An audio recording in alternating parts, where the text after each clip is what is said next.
د ځینو رسنیو د راپورونو پر بنسټ د پاکستان پوځي رژیم په دې وروستیو کې د خوست ولایت د ګربز ولسوالۍ په باریخیل سیمه کې د توپونو په ډزو سره د ملکي وګړو کورونه په نښه کړي دي. د سرچینو په وینا په غچ کې افغان ځواکونه د غلام خان په سیمه کې د پاکستان پوځي رژیم ځواکونه پورې اړوند په پوځي کلا برید کړی دی، خو اصلي پوښتنې دلته دا دي چې افغان ځواکونو پاکستاني ملیشو ترمنځ به نښته کله پای ته ورسیږي؟ کوم داسې هیواد به وي چې اوسمهال د افغانستان او پاکستان ترمنځ منځګړیتوب وکړي؟ عزتمندو لیدونکو ستړي مه شئ، وخت مو په خیر. تاسو له افاق څخه انعکاس ګورئ. د بحث لپاره خپرونه کې راسره میلمه دی د سیاسي چارو شنونکی ښاغلی نجیب الله هوتک صاحب، زه کوربه یوسف خان لاله یم. هوتک صاحب ستړی مه شئ، وخت په خیر. خپرونې ته هم په خیر راغلی هوتک صاحب. جګړه خو روانه ده، پاکستاني لوری هم پر افغان ځواکونو باندې همدارنګه پر ملکیانو باندې بریدونه کوي. د دغه جګړې ګټونکی به څوک وي هوتک صاحب؟ بسم الله الرحمن الرحیم.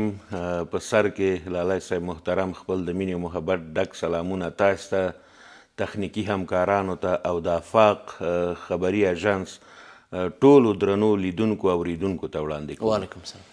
ثانیا لکه څنګه چې نړۍ ته هم اوس دا معلومه ده، د افغانستان ولسونو ته هم دا معلومه ده چې د پاکستان کې چې کوم هغه یو شریره کړۍ چې په فوزي رژیم کې هغلته قدرت واګي په لاس کې لري، چې آیسای هم پر څنګ کې ده او د پاکستان استبلیشمنټ هم د دوی د تاثیر لاندې ده.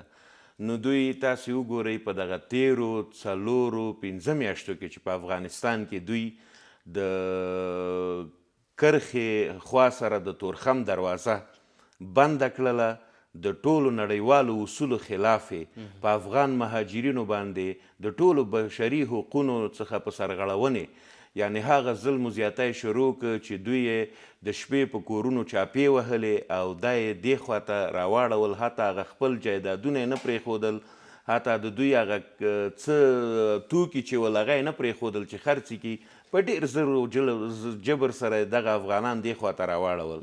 بیا یې دغه لاره بنده کړله، یعنی د منګه هغه کومې اړیکې چې د دوی سره ولې په اقتصادي لحاظ باندې هغه واقعا غټه ضربه ولیدله په دې کې چې اکثریته د منګه تاجرانو مالونه هغه خواته پاتې ول. دوی د ټولو اصولو خلاف دا لاره بنده کړله، نه تنها د افغانستان په مخ بلکې دا یې د ټولې اسیای میانه سره بنده کړله. نو دغه سبب د دې وګرځېده چې بالاخره افغانستان خو وکولی شو چې د افغانستان اسلامي امارت اقتصادي مرستیال مولوي برادر اخوند کنفرانس ورکړ، ویلې چې ټول د افغانستان ملي تجاران د پاکستان څخه خپله سوداګري راوګرځوي او د منځنۍ اسیا د لارې نه د افغانستان ته خپل صادرات و واردات شروع کړي.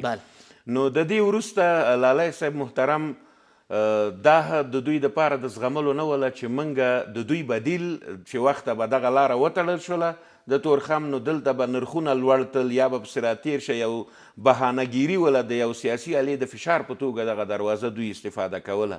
نو چې کله یې بدیل ولیده چې موږ په منځنۍ اسیا کې مثالا د ایران د لارې نه، د چابهار د لارې نه، د بندر عباس د لارې نه موږ خپل ملي تجارانو ته د دې لارې نه خپل واردات او صادراتو زمینه برابره کړله، دا د دوی باندې یو اور بل شو. درېیمه خبره دا وله چې کله موږ د هند سره خپلې اړیکې جوړولې، د موږ د خارجه چارو وزیر قدرمن متقي صاحب هند ته سفر وکاوه، هغه د ډېرو لاسته راوړنو ډک سفر و، نو دا هم دوی ته د زغملو وړ نه وله. بالاخره دوی راجیګ شول او د موږ په بېګناه افغانانو باندې بریدونه شروع کړل او دغه بریدونو کې ټول هغه ملکي وګړي ول چې په شهادت باندې ورسېدل. په دې حقه روژه کې دوی دا کار وکاوه چې دې میاشت کې یعنې که د دوی د استبلیشمنټ او فوزي رژیم د هغه چارواکو په زړه کې ذره د رحم وای، ذره د اسلام ولی، نو دوی به هېڅکله بېګناه افغانان په قتل نه رسول، دوی به د خبرو اترو لارو ته درېدلي ول. همدا خبرو اترو ته به راشو. فکر کوئ اوس کوم هیواد دې ته چمتو دی چې د کابل او اسلام آباد ترمنځ په ټوله کې منځګړیتوب وکړي؟ ترکیې هم نیت ښودلی دی په دې وروستیو کې، ولې کله چې هر هیواد نیت وښیي بیا جګړه نوره هم شدیده کیږي، نوره هم جګړه پیاوړې کیږي. لالی صاحب محترم وګورئ، موږ په لومړي کې د دوی سره په قطر کې مذاکرات وکړل.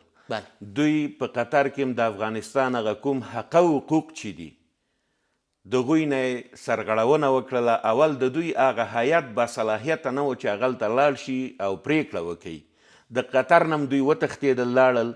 د هغې نه وروسته مثالا 2 پړاوه په ترکیه کې وشول، هغلته هم دوی د مذاکراتو نه وتښتېدل. دوی د مذاکراتو په ژبه، دوی په سیاسي ژبه، دوی په ډیپلوماتیکه ژبه باندې اصلا پوهیږي نه.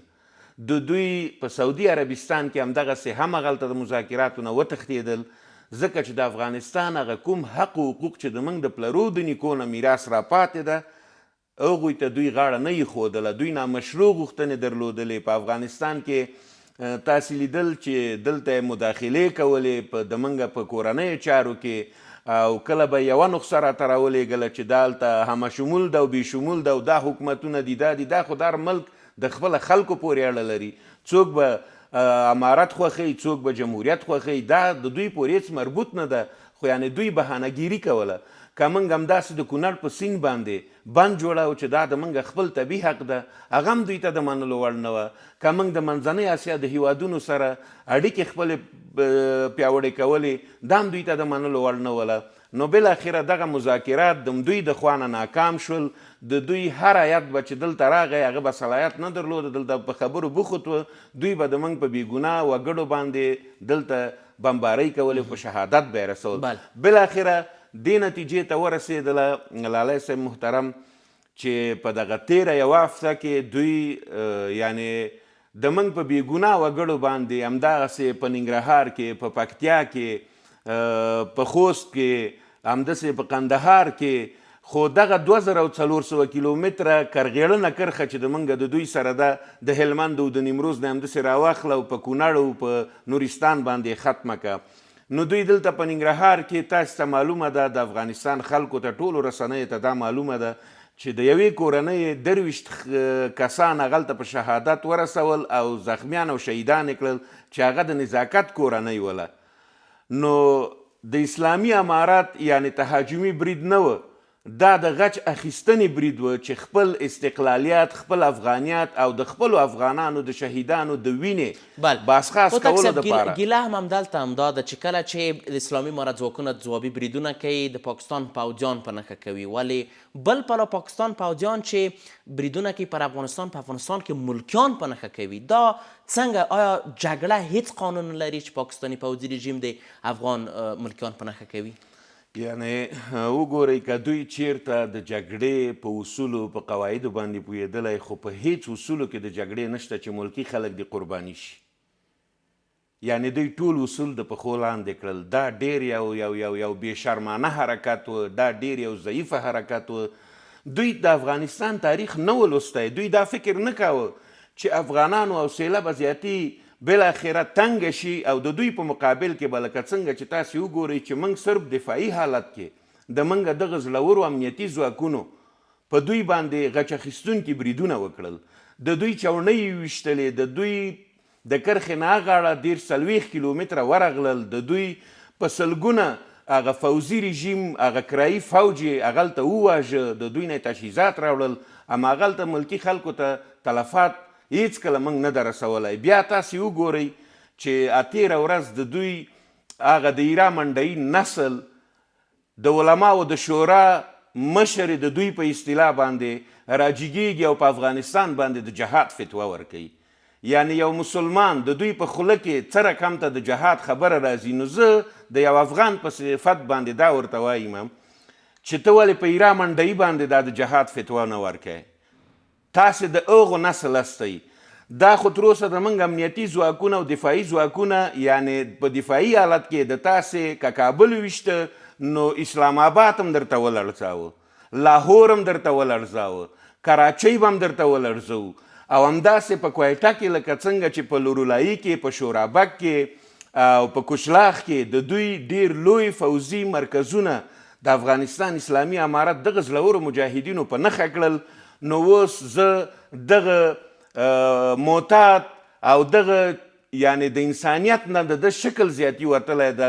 د دوی د فوزي رژیم دغه خوجا صفې، دغه اسم منیرې، دغه هغه شریرې کړۍ دي چې نه غواړي د دغه دواړو ملتونو چې ملتونه بدون د شکه دا سره یعنې ورونه دي، دوی سره اړیکې لري، دوی هغلته هم د خپلو ملت د خپلو ولسونو د مشروع غوښتنو په مقابل کې پاتې راغلي دي. بالاخره د دوی حکومت هغلته یو ائتلافي حکومت ده، د خلکو په خوښه نه ده راغلی. نو دوی د ملت د اذهان د تبدیلولو یا بدلولو په خاطر باندې په افغانستان باندې وخت ناوخت تور لګوي. وګورئ دغه کرغېړنه کرښه دغه سیمې خاردار دوی ټي ټي پي یادوي چې د دغه سیمې خاردار نه د منګه یو ستنه هغه خواته لالی صاحب نشي تېرېدلی، د منګه یو ښکلی میوه هغلته نشي تللی. آیا څنګه به یو انسان یو ډله یو څوک هغلته لاړ شي چې دا کاذب یې دا وي دي چې دوی یې کوي؟ نو ټي ټي پي خو په 2003-4 کې رامنځته شوې ده چې هغه خپله د دوی د ولسونو خلک دي، هغلته د انګلیس بنیاد ده، قانون د انګلیس ده، هغوی به خپل اسلامي حکومت هغلته غواړي. که په بلوچستان کې موږ او تاسې وګورو څومره ظلمونه دوی دلته وکړل چې یعنې هغلته ښځې او نر راجیګ شول، ځانو پورې بمونه تړل او بالاخره خپله خاوره یې ازادوله، خپله ازادي ترې نه اخلي. همدغسې که موږ او تاسې د کرښې هغه اړه پښتونخوا وګورو، په پښتونخوا کې دوی په تیرا کې یعنې په سره ژمي کې هغلته دهشتګردي دوی جوړوي. هغه د پښتنو په سیمو کې د افغانانو په سیمو کې دوی هغلته دهشتګردي په ځای کوي، لکه څرنګه چې په باجوړ کې موږ او تاسې ولیدل چې د داعش او د ټي ټي پي ترمنځ جګړه د پیسو په سر باندې هغلته وله. دوی د هغو په مهار کې پاتې راځي، بیا یې پړه پر افغانستان ورچوي. خو دوی د دې نه خبر نه دي چې دغه د افغانستان د خلکو کوم حوصله چې وه دا متل ده وایي افغان 100 کاله بعد م خپل وار اخیستی، خو بیا یې ویلي چې ما تلوار وکړه او زر مې واخیسته. نو د داسې یو ماتې سره مخ شول، دوی دې وشرمیږي، د دوی د دال کاسې هر چېرته چپه په بل مخ باندې پرتي، دوی بس هغه وایي کارغۍ د زر کې رفتار کاوه، شاته چې وکتلې خپل هم د یاده ووته. بل وایي باز باخه په بال د عزم سیالي که، هسې نه چې د ټپسو بالو فرش ته دغه ټپسان راځي د افغان زمري او بازانو سره مخوکې وهي. نو د دوی چونه یې د خاورو سره خاورې کړې، هغه ارمانونه یې د دوی د خاورو سره خاورې کړل چې موږ به افغانستان نیسو یا به د افغانستان په تمامیت یرزي باندې دوی که راغله تیره یې وکاوه. د موږ دغه دفاعي ځواکونو تر اوسه خو د موږ لیزري ځواکونه همدغسې فعال پاتې دي. لا د موږ استشهادي ځواکونه قسم په خدای ده چې بیا خو وایي چې ال افغان راغی او تخته پنجابیه، بیا به د پنجاب او د لاهور مالیه افغانستان ته تاویلیږي، والي به د افغانستان نه ټاکل کیږي او بالاخره دا پنجابک به په تور مخ باندې په هند باندې بیا ورسیږي. موږ 15,000 کاله تاریخ لرو، دغه تاریخ مو ټول په جګړو کې ګټلی ده. د موږ که د 350 کالو نه راواخلو، تاسې د موږ د افغانستان ملي قاید ستر امپراتور میرویس خان نیکه ته وګورئ، د دوی لنګونه یې پې باندې وښکل. په هغه وخت کې د انګلیس نه راپاتې هغه استعمار چې دوی ول په تور مخې وشړل. دغه نه راپاتې شاه محمود نیکه ته که موږ وګورو، د ایران فاتح و، د ایران شاه تاج په سر ورته کېښود. همداسې که احمدشاه بابا ته وګورو، احمدشاه بابا دغه تورلنګیان لالی صاحب نه ده د نن نه 250 کاله مخکې همداسې پسې واخیستل او په هند باندې وسپارل او هند یې ترېنه ونیو. هوتک صاحب که اوس دلته راشو بله پوښتنه دلته دا مطرح کېږي چې آیا اوس مهال هم د خبرو اترو ډیپلوماسۍ ډیالوګ په ټوله کې زمینه شته او که نشته؟ دغه جګړه دغه نښته به د خبرو اترو له لارې تمامیږي؟ لالی صاحب محترم، یعنې هیڅ جګړه په دنیا کې او په اصولو کې دا نشته ده چې هغه دې په جګړه پای ته ورسیږي. طبیعي خبره ده چې جګړه به د خبرو اترو د لارې نه د پای ټکی مومي. ای کاش چې دا فوزي د اکرایي رژیم د خبرو په ژبه باندې پوهېدلی. دوی هیڅکله د خبرو په ژبه نه پوهېږي. اوس د موږ عمل بالمثل ده. که چېرته راسره ډیپلوماسي کوي، ډیپلوماسي ورسره کوو. که چېرته د موږ سره ډیپلوماتیکو لارو ته کینی، په ډیپلوماتیکو لارو باندې موږ حاضر یو. ورته که چېرته د متقابل احترام په اساس کینی، موږ ورته حاضر یو. که د خبرو اترو میز ته راځي، نو دا یو کار دی وکئ چې هغلته د هغه ولسونو نمایندګان راولیږي، نه د فوزي رژیم او د عیسی د تاثیر لاندې خلک، ځکه هغه د ولسونو په درد نه پوهیږي. د موږ د خبرو باب د افغانستان اسلامي امارت ورته خلاص ده. څوک راولږي ستاسو؟ یعنې وګورئ هغلته د پښتنو په خپله پاکستان کې چې دغه خلک ورته راجګ شوي اسلام پاله ګوندونه دي، مشران دي، قومي مشران دي، هغلته په پښتنو کې دي، په بلوچانو کې دي. مثالا دغه خلک دې موږ ته راولیږي چې په خبره باندې پوه شي او هغوی کاملا اختیار او صلاحیت د پریکړې ولري. داسې څوک دې نه رالیږي چې هغلته د خبرو میز ته کیني، موږ خپل حق او حقوق ورته په میز کیدو او دی ترېنه وتښتي، بیا خپل د آیسای هغه غلامانو ته زنګ وهي، هغه کرنیلانو ته چې زه جواب نه لرم څه وکړم. بالاخره مذاکرات څه شی کې دوی تعطیل کړي، هر وخت کې دوی د خبرو نه تښتېدلي. او که چیرته دوی په موږ باندې برید کوي بدون د شکه چې د موږ برید به په دوی باندې غچ اخیستونکی او تهاجمي اوسیږي، نو بهتره لاره دا ده چې جنگ لاره د حل نه ده. د موږ باب د خبرو ورته خلاص ده. لکه دا د موږ د تیرو شپو بریدونو کې تاسې ولیدئ زیاتي دوی په ډیرو زاریو باندې عربستان ستړی شو. عربستان ته یې ویلې چې تاسې راشئ په لیاس د خدای د موږ یو روغې جوړې ته، در حال چې یو پړاو مذاکرات هم هلته وشول. ترکیې خپله زیاتي وویلې چې یاره زه هم حاضر یم چې د دواړو ترمنځ د روغې جوړې، خو ترکیه ولې د دغه خبرو نه مخکې ووتله؟ دې په خاطر چې پاکستانی لور یې په دې باندې ملامت که چې تاسې همیشه د افغانستان حق و حقوق تر پښو لاندې کړي په دغه 50 کلو کې. اوس نو د خبرو مذاکراتو میز ته چې کینئ، تاسې هغه باصلاحیته کس دلته رامخکې کوي. افغانان د جرګو د مرکو تاریخ لري، په هره ژبه باندې پوهیږي. اما دا هغه خلک دي چې ګورئ دوی د پاکستان د ولسونو دپاره کار نه کوي. دا یوه اجیره کړۍ ده چې په قدرت رسېدلې ده، بنیاد انګلیس ایښی ده او د انګلیس نه او د امریکا نه پروژه اخلي او بالاخره هغلته د خپلو ولسونو په مقابل کې راجګیږي او په افغانستان باندې پړه ورچوي. بیا وایي چې ګورئ دوی ترهګرې ډلې روزي، داعش خراسان په بلوچستان کې هغلته فعالیت کوي، دوی زمینه ورته برابروي، تجهیزی یې تحصیلي یې نورو هیوادونو ته یې ملیږي، ترهګري کوي او دوی په افغانستان کې هم کوي. ښه نمونه یې د موږ او تاسې د مهاجرینو چارو وزارت وزیر صاحب خلیل رحمان حقانی شهید د دوی د ډلې د خوا د داعش د خراسان د خوا نه په شهادت ورسېده. که موږ او تاسې راشو هغه چینایي وګړي چې مسلمانانو په کابل کې په شارناو کې کومه پیښه وشوه، نو بالاخره هغه د دوی د ډلو د خوا نه وشوله. اوس که دلته راشو حل لارو ته څه باید ترسره شي؟ 2 دقیقې وخت لرو. لالی صاحب محترم، حل لاره دا ده چې نور د افغانستان د خلکو حوصله نه ازمایي. ټول افغانان ښځې و نر، ځوان او سپینګیری دې ته آماده ده چې د خپل ملي نوامیسو د خپل ملي مسایلو په خاطر باندې خپل سرونه قربان کي، په سنګر کې ودرېږي او دغه کرغیړن فوج ته داسې ضربه ورکي چې په تاریخ کې بیا دوی نه ده د افغانستان نوم کوږ وانخلي. باید د خبرو اترو د لارې نه، د مذاکرې د لارې نه دوی رامخته شي او هغه کوم مشروع حق و حقوق چې د موږ دي چې په دا 50 کلو کې دوی د پښو لاندې کړي دي، دا ونه مني، نو جنگ باندې دا نه کیږي. په جنگ کې خو د دوی وګوره د شرم خبره ده، هر چیرته د طیاره په بل مخ پرتی چې موږ د خوب نه راجیګ شو څنګه چل د پوستې نیول شوي دي، طیارې راغورځېدلې دي، د دالو کاسې چپه دي، کرنیلان تښتېدلي دي.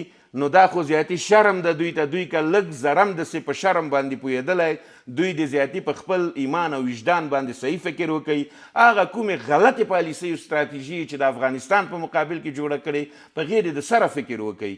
نو د خبرو اترو د لارې نه موږ کولی شو چې د دغه دواړو هیوادونو تر مابینځ، یعنې دلته خو که یو هیواد هم ووایي نه ده ځکه دا جوړ د افغانستان او د هند په جغرافیه باندې ده، نو دوی د هغه ملي او هغه بین المللي قوانین، هغه بین دول قوانین د دواړو مملکتو په نظر کې ونیسي، را دي شي د خبرو اترو میز ته دې کیني.